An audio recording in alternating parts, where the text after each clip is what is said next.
GoPro to sit there and stick it out the window or anything, 'cause that's really unsafe. But we'll get in the vehicle and we'll just drop it right there next to that first T-bone.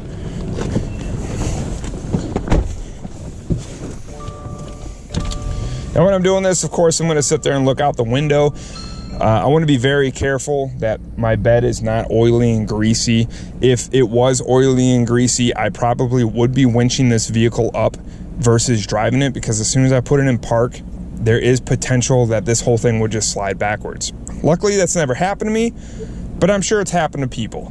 And there's a tow truck here actually that had a nice smooth bed, and I asked him about it. I'm like, he probably gets his ass kicked in the wintertime all the time. Steps on that, slides right back down.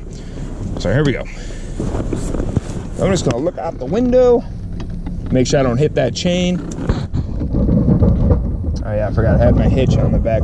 Luckily, this is my car. All right, so I got it right there. That's where I want it. And actually, I'm gonna go back to that hitch thing, because I totally forgot to specify that. Probably wondering why is there a hitch in the Subaru Outback? That's a good question. I'm sure in the comments somebody will roast me for it, but that's fine. All right, so I do have a weight distribution hitch. Luckily, it's dirt. It's not really digging around too much. One or two things you can do. One, take it off, or two, it's not causing too much of an issue. I'd put a skate, which is a special piece of plastic that allows things to slide. I'd put a skate underneath that and allow that to slide if this was concrete or a more unforgiving surface. Preferably, I'd like to take those off, but I don't have my key with me, so nothing really I can do. But you can see the mark right there. I'm kind of glad I did this so you guys can see that is something that's very important to look for and to take into consideration. Should have put a skate on the ground, because if I put a skate on the ground, that would grab onto and it would slide right up. Skate would lock on the edge of the bed right here, and this would go up and the skate would stay right there, and I could just pick it up later. All right, I got a vehicle in park. We are going to put the first skate on, or the first 8-point on. So I'm going to give myself plenty of slack. My rule of thumb is I like to line up the T-bone or the wishbone, whatever this thing's called. I forget what it's called. Somebody in the comments will specify for me. And I like to give myself all the chain slack here, because that's just how I like to do it. I like to have maximum amount of slack to me, so I'm not messing around. Because I can always shorten the chain or the ratchet strap by pulling on it and eating up the slack through the ratchet, versus having it under the chain and not having enough. So here we go. My rule of thumb is center this T-bone, and then you're going to take this strap with the T-bone holding down, and you're going to bring it up all the way to the top of the tire. That's usually going to sit there and put the T-bone right about center here and allow the strap to go to the back of the tire. So some more here, boom. So there we go. And if I'm correct, it pretty much sets it in a good spot. Now, I like to stay at the center of the hub a little bit higher, and the reason is that is because obviously it's a circle. Ooh, circle, you know, we all learn shapes. Any lower, and this sucker's just gonna drop on the bed and it's not gonna do anything. So you have to stay above the orbit of the tire here, the maximum equator here.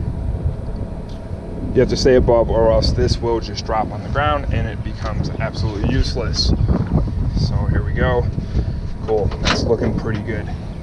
Come on over here. I do have a twist in my strap I do want to fix. Don't like twists. Okay, so we're gonna do that. Do this. All right. There we go. And sometimes it doesn't go down. This isn't locked. It's not considered locked. You can run it over, you can bend it. That's actually the ratcheting position. If you want to lock it down, pull this up, come on down in the lock. That secures it and allows it not to come loose or magically ratchet, which I've never seen it do, but who knows. All right, so I got my first securement on. That's 3,300 pounds right there of force and securement. This is preventing me from rolling backwards with this strap, and this is preventing me from going forwards with this strap. That's the great thing about 8 points, is that you have 4 straps holding you from going backwards, and you have 4 straps holding you from going forwards. Now you're probably thinking, oh my God, this is one strap. What are you talking about? Yes, correct.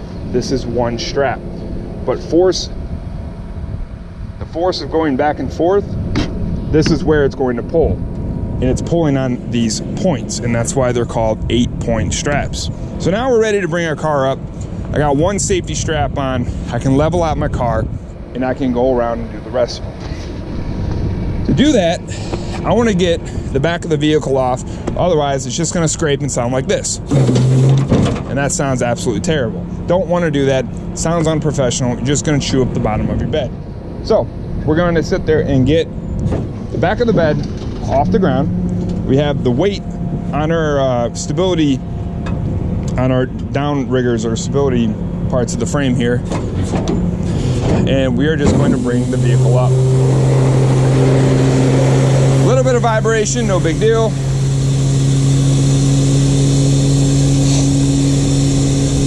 And now that the vehicle is coming up, I brought myself the rear ratchet. The rear ratchet literally came to me, and this is just part of efficiency. So now I get to sit there, and while I'm here, I can just do the rear tire. And I actually want to make a quick adjustment because I don't know who dropped this in last. Like I said, I like the last link. It just gives me all that space, and I can choose what I want to do here. All right, so come on over. Remember, I'm looking for about the height of the tire. Come over, make sure we have no twist bends, and that's perfect. This is ready to go.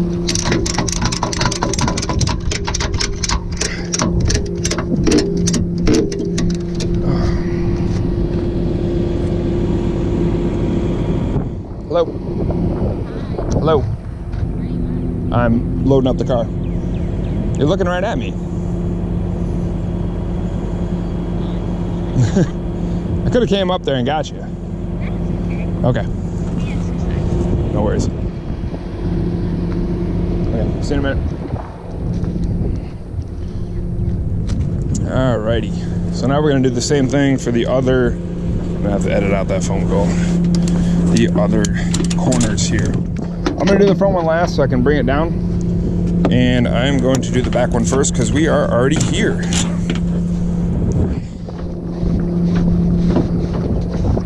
Going over it. It's just the fastest routine. If you are in a pinch, you can literally put on a rear one, walk over to the front, left tire, put on a front one, and leave a scene. That is technically 4 points, but we don't like to do that unless it's an absolute emergency. And lock that ratchet. Perfect. Now we're gonna come all the way down and bring her all the way in, and we'll get that last tire. And that is how you sit there and load up a car with 8-point straps. Hope you guys enjoyed. Thank you.